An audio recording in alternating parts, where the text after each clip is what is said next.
Ahoy, my friends. Please like and subscribe if you enjoy Scorpid's tales. And with that, enjoy the video.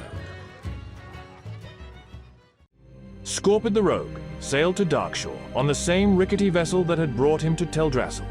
He watched from above deck as the colossal tree vanished into the cloudy mist. The weathered vessel docked in Aberdeen. Scorpid was pleased to see it wasn't raining. On the pier, Scorpid spied a mischievous gnome running mindlessly across the pier.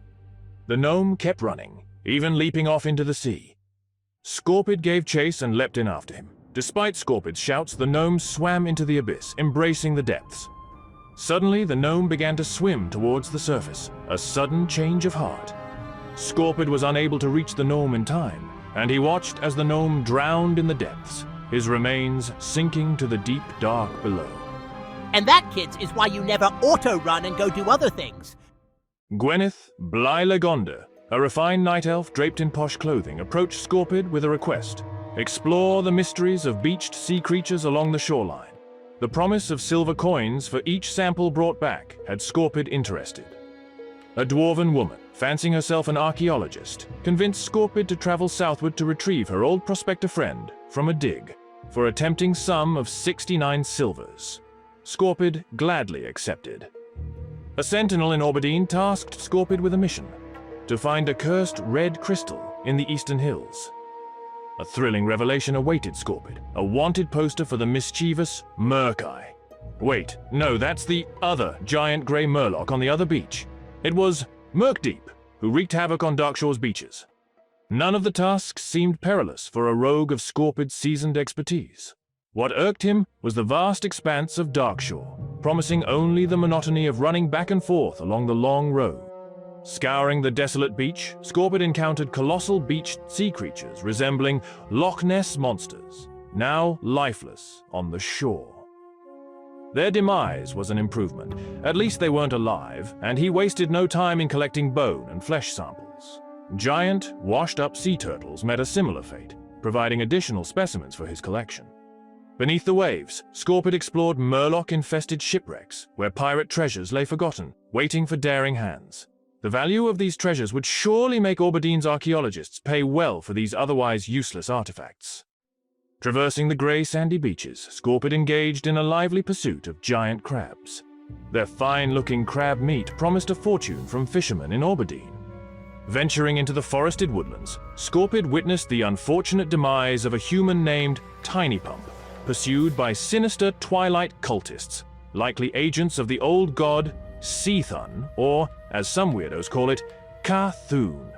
In a sly and irreverent remark, Scorpid urged the dying man to get pumped, a witty nod to his name. Scorpid uncovered a hidden cave behind a cascading waterfall. Delighted by skeletal remains, specifically that of a gnome, he cheered. In the depths, vibrant blue and yellow mushrooms caught his eye. Scorpid collected them, envisioning profitable sales to the elves of Aberdeen. Scorpid stumbled upon ghostly elven ruins, a haunting testament to an age long past. Here he engaged in skirmishes with corrupted forest sprites known as grells. Sporting jazzy earrings, these mischievous creatures wore multiple, but somehow Scorpid could only retrieve one from each grell, or none at all at times. The ghostly spirit of an elf was grateful for the offerings and entrusted Scorpid with a quest to retrieve an ancient moonstone seal from any lurking satyr. Luck favored the rogue, as the first satyr he encountered possessed the sought-after artifact, in stark contrast to the earrings. Returning to Aberdeen, Scorpid sought the dubious services of the Aberdeen drug dealer, Berithras. The exchange of the cave shrooms yielded 39 silvers and 10 recreational red-speckled mushrooms in return for his goods. Many thanks, Scorpid. These shrooms are fine specimens. Gwyneth Bly-Lagonda received Scorpid with delight as he presented her multiple samples of sea creature bones. It is a pleasure to see you again, Scorpid. On the beach, a fisherman dwarf named Gubba Blump eyed Scorpid's fine crab meat greedily. A quick negotiation later, Scorpid found himself 30 silvers richer. Wow, these fine crab chunks are what I need! Thanks, adventurer! The discovery of the mysterious red crystal in the mountains marked another success for Scorpid.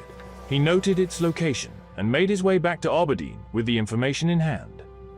Scorpid stumbled upon a level 13 Night Elf Druid in the forest. Kneeling before her, he beseeched her for a blessing, the Mark of the Wild. I don't have it yet. My apologies. To his bewilderment, she wasn't able to grant him the fabled blessing, typically learned at level 2. If she didn't have that spell, what else didn't she have? Red flag, right there. Traversing the shoreline, Scorpid's sharp eyes spotted a group of adventurers slaying murlocs at Murkdeep's camp. Sitting quietly in stealth, he swiftly dispatched the troublesome murloc before the group even saw either him or the murloc, before vanishing into the shadows. The benefits of being a rogue were truly great. It took several minutes before the lame-os realized what had happened. By then, Scorpid was long gone. Who sits at Murkdeep, griefing in stealth? You're an absolute clown, brah! Deeper in the woodlands, Scorpid hunted elusive night sabers for their prized pelts. A night elf druid, oblivious to Scorpid's prior claim, rudely encroached on his hunting grounds. Annoyed, Scorpid concocted a devious plan. Observing her tactics, Scorpid watched as she hibernated one of 2 large night sabers so that she could deal with them one at a time. Amused, he sneakily roused the slumbering beast with a little jab before vanishing into hiding. Chaos ensued as the druid was forced to face 2 night sabers, ultimately ending with the night elf druid's demise. That'll teach 'em! At the excavation site, Scorpid encountered the senile Prospector Remtravel, a dwarf needing help locating an elusive artifact. Despite the dwarf's aimless wandering, Scorpid begrudgingly followed, skillfully navigating through trogs and awakened stone golems. Ironically, Scorpid found the artifact had already been delivered to the dwarven archaeologist in Orbadine by the forgetful Remtravel himself, a serious waste of time. With Darkshore's troubles resolved, Scorpid encountered a weary night elf druid needing escort south into Ashenvale's forests. Oh, I am so tired. Despite the druid's frequent naps in dangerous terrain, Scorpid guided him safely through shadows to Maestra's Post, an Alliance outpost in Ashenvale Forest. As Scorpid prepared to conclude his mission and speak with the sentinel in charge, a horde Forsaken intervened, casting a shadow over the tranquil moment. It was time to go to war.